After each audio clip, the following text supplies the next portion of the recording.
जब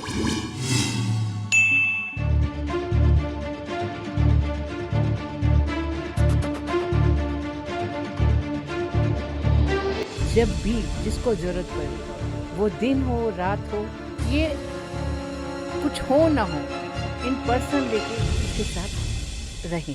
सभी लोगों को ये दोबारा आशा है कि अगर ये दोबारा प्रेसिडेंट बनती हैं और हम सब लोग इनको चुनती हैं तो संभवतः यहाँ पर दोबारा से आएंगे और एक ये जो अड़ंग सभी में जो ये लगी हुई हैं कि पटियाला शिफ्ट होगा, ये पटियाला को शिफ्ट नहीं होने देंगे। जगदीप भट्ट साहब का जो लेक्चर था कल, वो इतना इनंडेटेड फ्लडेड था कि लगता था कि और किसी को सिर्फ और सिर्फ पोस्ट होल्ड करने से मतलब है, बट जगदीप भट्ट साहब को लगा कि वो जो है हर एक लैकनेस से कंसर्न थे।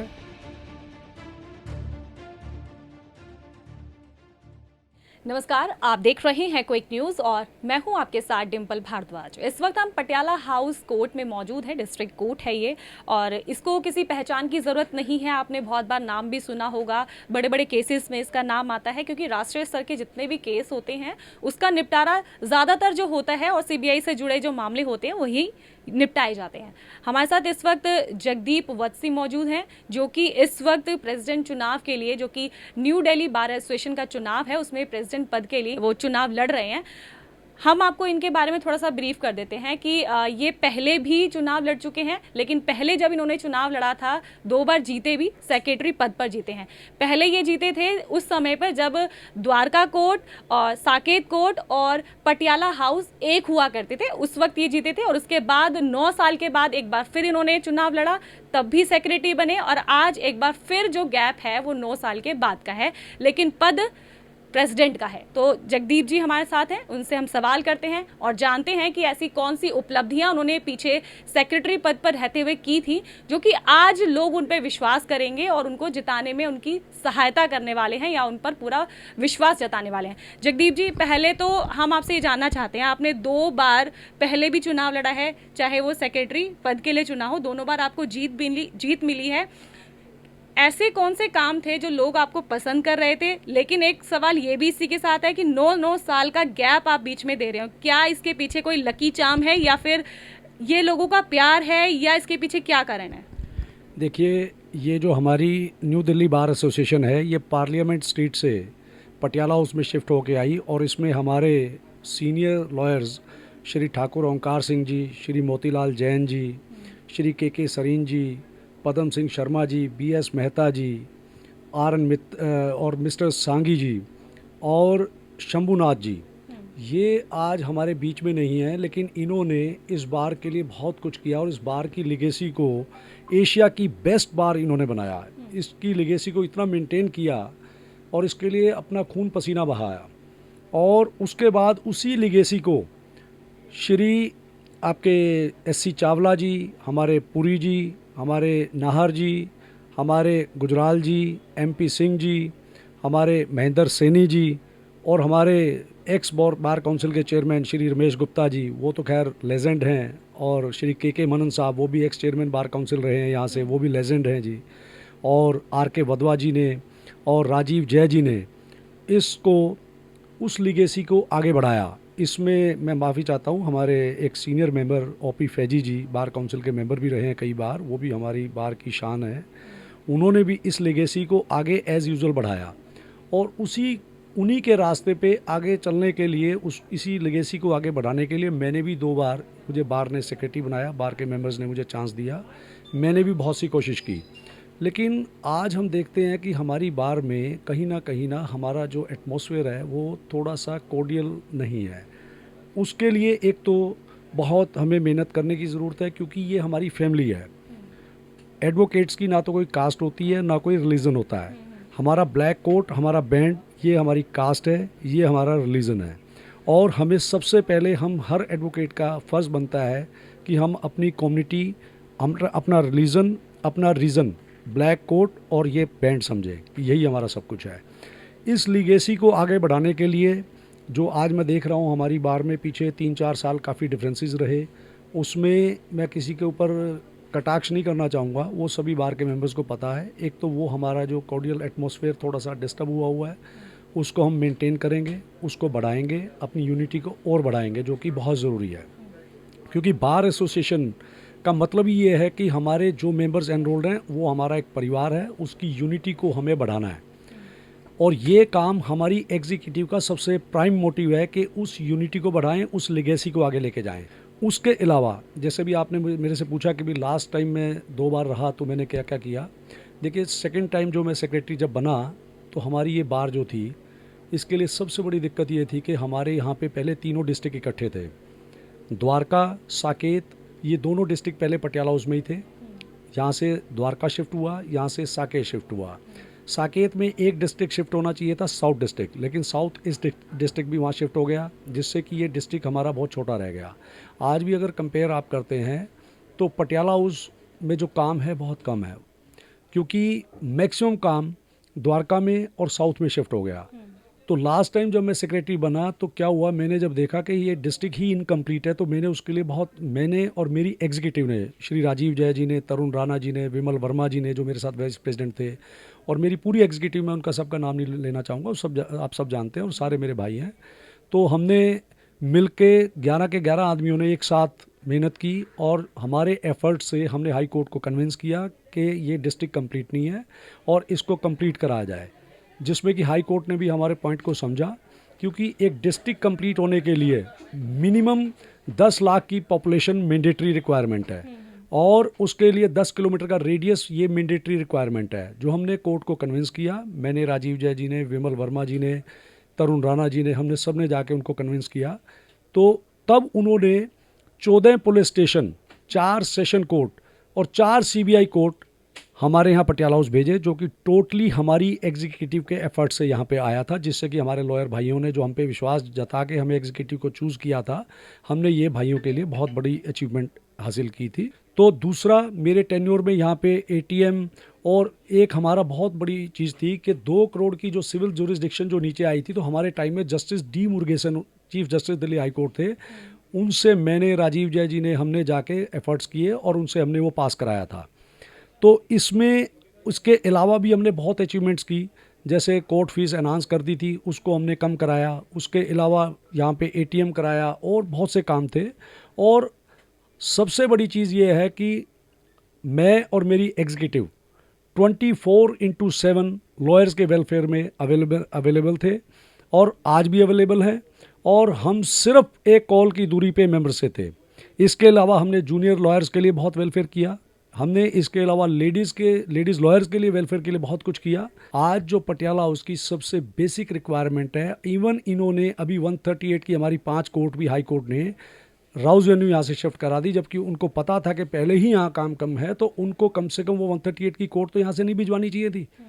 चलिए, उसमें जो भी जिसका वो रहा, मैं उसमें नहीं कहना चाहूँगा। देखिए क्या है, सबसे पहला काम हमने लॉयर्स के वेलफेयर के बारे में सोचना है, और उसके लिए एग्जीक्यूटिव का एक अच्छा विज़न और एक एक्सपीरियंस बहुत ज़रूरी है। मैं ये समझता हूँ कि बार मुझे पहले भी टेस्ट करके देख चुकी है, और मैं ये कह सकता हूँ कि मेरे पास विज़न भी है, एक्सपीरियंस भी है, और मैं इस चीज़ की नॉलेज भी रखता हूँ कि ये पुलिस स्टेशन वापस कैसे आ सकते हैं, और मैं इसके लिए पूरी लड़ाई लड़ूंगा और इसके लिए पूरी कोशिश करूँगा कि ये पुलिस स्टेशन यहाँ आए। अगर आप एक कंप्लीट लॉयर बन जाते हैं तो फिर इस दुनिया की कोई ऐसी चीज़ नहीं है जो आप अचीव नहीं कर सकते हैं। तो उसके लिए जो सबसे बड़ी कमी मैं महसूस करता हूँ, उनको प्रैक्टिकल स्किल्स जो है उनको मिलनी चाहिए, जो मिल नहीं पाती है, जिसकी वजह से फर्स्ट जनरेशन लॉयर बहुत डिस्टर्ब्ड है। मैं जो फर्स्ट जनरेशन लॉयर हैं उनके लिए बहुत कोशिश करूँगा, और जो न्यू लॉयर्स जो भी हैं वो कभी भी मेरे से किसी भी तरीके से जो भी गाइडेंस चाहेंगे उसमें पूरी तरह से उनके साथ रहूँगा। दूसरा, ये हमारा फैमिली कंटेस्ट है, ये हमारी फैमिली है, और इसमें हमारी फैमिली ज़्यादा से ज़्यादा मजबूत हो, उसके लिए मैं मैक्सिमम कोशिश करूँगा। अभी जैसे पीछे हमारी इस बार में 8,000 मेंबर होते थे, आज हमारे 2200 मेंबर रह गए हैं, तो ये भी मुझे बड़ा महसूस होता है, दुख होता है। तो इसको एनहांस कराएंगे, और कॉन्स्टिट्यूशन में भी हमारे कुछ अमेंडमेंट्स की रिक्वायरमेंट्स हैं, उनको भी करेंगे, और बहुत सी और भी चीज़ें हैं जो करनी ज़रूरी है। लेकिन मैं एक चीज़ कहूँगा, मैं झूठे वादे नहीं करूँगा, मैं इरादे रखता हूँ, मैं वायदे नहीं इरादे रखता हूँ, और मैं अपने आप को सक्षम मानता हूँ, एक्सपीरियंस्ड हूँ, विज़न है मेरे पास कि मैं लॉयर वेलफेयर के लिए बहुत कुछ कर सकता हूँ। जगदीप जी, आपने बताया कि आप बहुत सारे काम करने वाले हैं, लेकिन सवाल ये बनता है कि 8 लोग और सेम पद के लिए यहाँ पर चुनाव लड़ रहे हैं। लोग आप पर क्यों भरोसा करेंगे? आपको कितना विश्वास है आपकी जीत के ऊपर कि आप जीतेंगे, और क्यों लोग जो हैं आपको वोट देंगे और आपको जिताएंगे? देखिए, I am a positive constructive man. वो मेरे साथ जो हम 8 कंटेस्टेंट कंटेस्ट कर रहे हैं, मैं अपनी पॉजिटिविटी और जो हमारी लॉयर फ्रेटर्निटी है, जो मेरे वकील भाई बहन, मेरे सीनियर्स, मुझे उन पर ट्रस्ट है। वो सभी मुझे पहले भी टेस्ट करके देख चुके हैं, वो मुझे अच्छे से जानते हैं, मेरे विज़न, मेरे एक्सपीरियंस को समझते हैं, और मुझे उन पे विश्वास है। उन्होंने मुझे पहले भी प्यार दिया है और मुझे यकीन है कि वो मुझे दोबारा प्यार भी देंगे, क्योंकि वो मेरे को पहले टेस्ट करके देख चुके हैं और मुझे जानते हैं। जगदीप जी, आपने काफ़ी चीज़ें क्लियर कर दी हैं, आपके विज़न क्या है, आपने पीछे क्या काम किया है। एक सवाल और उसके बाद आपकी वोट अपील के साथ हम खत्म करेंगे। सवाल ये कि जीतने के बाद सबसे पहला आप क्या काम करने वाले हैं, किस तरह से लोगों को खुशियां देने वाले हैं, और क्या सामाजिक कार्य बार एसोसिएशन थ्रू इस बार के लिए होने वाले हैं, और किस तरह से आप अपील करेंगे? देखिए, सबसे पहले तो मैंने बताया कि भी पुलिस स्टेशन यहाँ रिक्वायर्ड हैं, क्योंकि पुलिस स्टेशन आएगा तो काम बढ़ेगा यहाँ। तो उस पर मैं पूरी कोशिश करूँगा। उस पर मैं ऑलरेडी अचीवमेंट मैं कर चुका हूँ, तो मेरा एक्सपीरियंस है उस पर।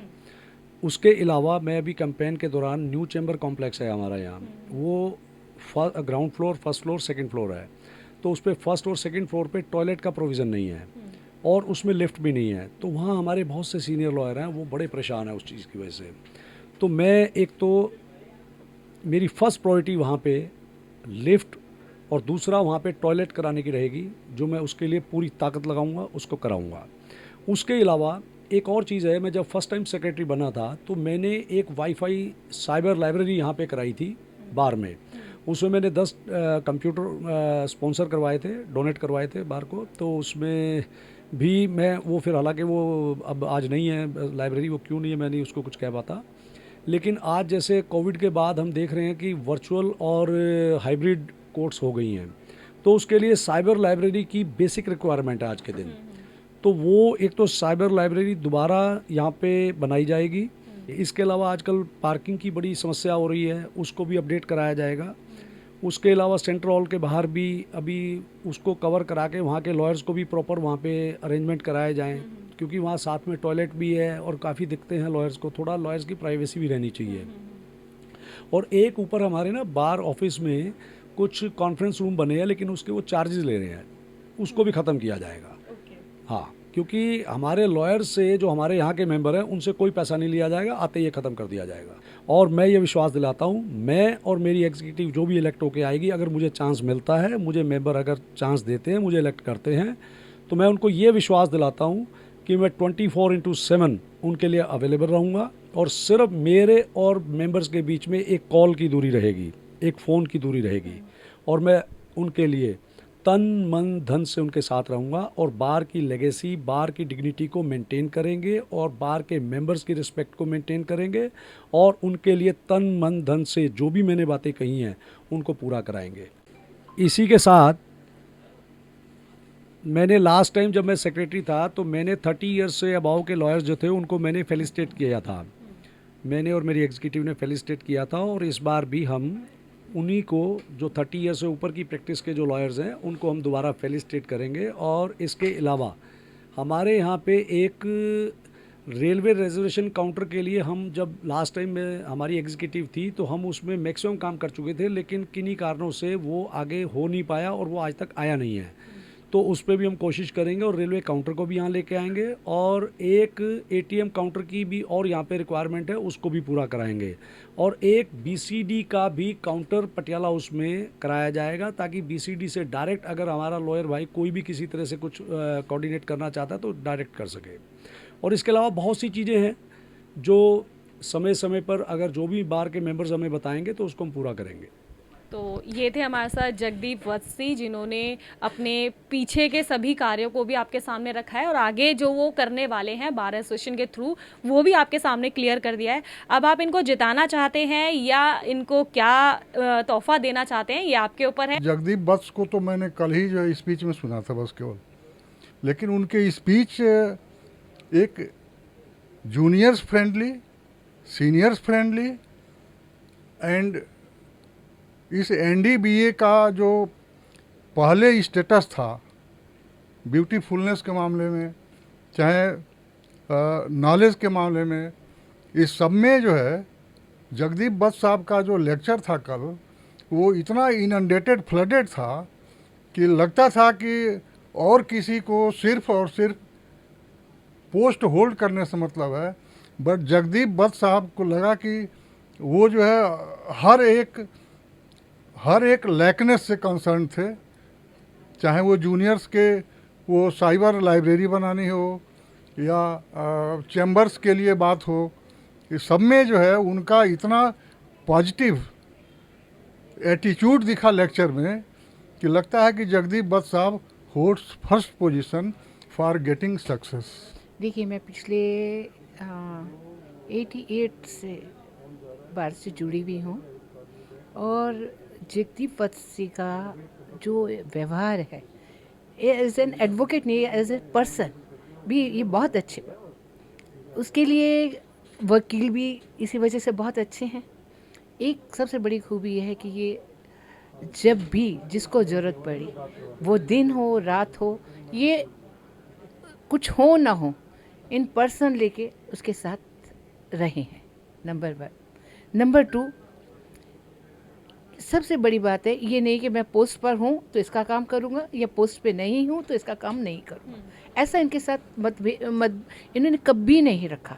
सबको ये लगा कि अगर ये मेरे फैटर्निटी के हैं तो मेरे लिए इनके साथ रहना बहुत ज़रूरी। किसी भी बार के लिए जो उसका प्रेसिडेंट होता है वो उसकी सबसे बड़ी ताकत होता है।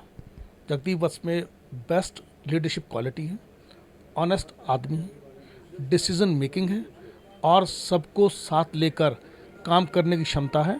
पहले भी दो बार वो सेक्रेटरी रह चुका है और उसने बहुत अच्छे से काम किया है। तीसरी बात कि उसमें जो मेंबर्स हैं उनके लिए नई जो स्कीम्स हैं, उनके बेनिफिट्स के लिए जो नई लेटेस्ट चीज़ें चाहिए होती हैं या बार का जो भी अपलिफ्ट हो सकता है उसमें जोश है और वो आदमी उसके लिए पूरे जोश से लगा रहता है और कहता भी है। पिछली बार जितने भी चैम्बर्स ये थे ये बंद पड़े हुए थे और ये हाई कोर्ट के पोजीशन में थे, तब उस वक्त सेक्रेटरी था, तब वो सेक्रेटरी की पोस्ट पे होते हुए उसने उस वक्त एग्जीक्यूटिव के साथ मिलकर हाई कोर्ट से ये सब चैम्बर खुलवाए और डिस्ट्रीब्यूट किए। उसके बाद एटीएम लगे और बेनिफिट्स हुए और ये सारी क्वालिटीज़ उसके अंदर है और हम चाहते हैं कि बार का हर मेंबर उसके साथ सिक्योर महसूस करता है, चाहे छोटा हो चाहे बड़ा हो, और उसकी प्रेजेंटेशन से ही ऐसे लगता है जैसे कोई ईस्टमैन कलर के ऊपर एकदम से ना कोई फिल्म स्टार धर्मेंद्र जब पेश हो जाता है तो बिल्कुल आदमी सब लगता है सब गुंडे बदमाश हट जाएंगे। तो ऐसा ही माहौल रहता है कि सब गुंडे बदमाश। लेकिन 8 लोग खड़े हैं इसी पद के लिए, तो क्या लगता है जीत पक्की है जगदीप जी की या नहीं? जीत पक्की नहीं है उसका, यह he came, he saw and he conquered, जीत गया। तो आपने देखा कि कैसे न्यू दिल्ली बार एसोसिएशन के लोग भरोसा जता रहे हैं जगदीप वत्स जी के ऊपर, और जीत कितनी पक्की होती है ये आने वाला वक्त बताएगा, क्योंकि लोगों को भरोसा है उनके पिछले कार्यकाल पर। अब देखना ये होगा कि आखिर होता क्या है। बने रहिए क्विक न्यूज़ के साथ।